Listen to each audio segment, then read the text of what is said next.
မိမမြက်အင်္ဂါ9ပါးဆိုတဲ့အကြောင်းပဲဖြစ်ပါတယ်ဒီကနေ့မိမတွေမို့လို့ပေါ်တဲ့လောကကြီးမှာမိမမြက်ဆိုတာရွှေလိုရှားပါလုံးပါတယ်ဒီလိုရှားပါတဲ့မိမမြက်တွေကိုခွဲခြားသိမြင်နိုင်မှုမိမမြက်အင်္ဂါ9ပါးကိုဖော်ပြလိုက်ပါတယ်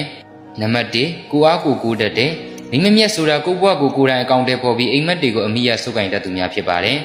နံပါတ်2စိတ်ခံစားမှုကိုထိန်းချုပ်နိုင်တယ်မိမမြက်ဆိုတာလောကဓာတ်၈ပါးကိုကြင်ကြံခံပြီးဘဝပင်လယ်ထဲမှာအာမလျှော့ပဲဆက်လူနေသူများဖြစ်ပါတယ်ကိုယ်ခံစားချက်ကိုအများသူငါသိအောင်ပေါက်ကွဲနေမယ်စာမိမိကိုယ်ကိုဖြည့်သိမ့်နိုင်သူများဖြစ်ပါတယ်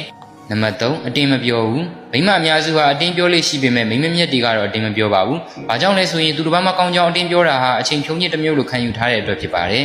နံပါတ်4ရိုးရှင်းစွာအသက်ရှင်တယ်စံကျင်မဲ့လိန်တွေကကိုကိုစိတ်ဝင်စားတာကိုမိမအများစုခံကျင်ကြပေမဲ့မိမမြက်တွေကတော့ဘဝကိုယူရှင်းစွာဖြတ်သန်းလိုကြပါတယ်သူတစ်ပါးစိတ်ဝင်စားအောင်တမင်လုတ်ကြိုက်ခြင်းအမှုရပြခြင်းတွေလုံးဝမလုပ်ကြပါဘူးနံပါတ်5အိမ်အောင်ဘက်အပေါ်မှာလည်းတစ္ဆာရှိတယ်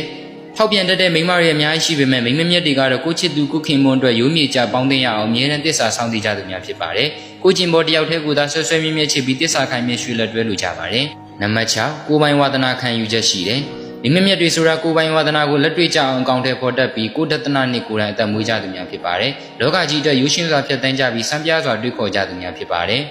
နံပါတ်9အတိတရားမြင်ပါတယ်အတိတရားမြင်ပါတယ်ဆိုတာဘာသာရေးတစ်ခုကိုအလွယ်တကူတက်မြောက်နိုင်တဲ့အစွမ်းတတိဖြစ်တဲ့အတွက်ဉာဏ်ကောင်းခြင်းကိုဆိုလိုတာမဟုတ်ပါဘူးမိမမြက်ဆိုတာအကြောင်းအကျိုးအကောင်းဆုံးကိုပြက်ပြက်တသားဆုံးဖြတ်နိုင်တဲ့အတိတရားမျိုးပိုင်ဆိုင်ထားကြပါတယ်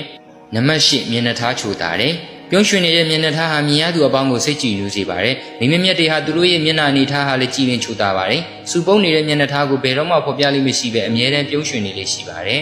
နံပါတ်9ဆက်ဆံရေးကောင်းမွန်ကြပါတယ်မိမမြက်တွေဆိုတာလူတိုင်းနဲ့အလိုက်တင်ပေါင်းတတ်ပါတယ်လူမုံမများစီပဲလူတိုင်းနဲ့တဲ့အောင်ပေါင်းတင်တတ်တဲ့အသည့်တရားလည်းလက်ကင်ထားတဲ့အတွက်ဆက်ဆံရေးပါရဂူများဖြစ်ပြန်ပါတယ်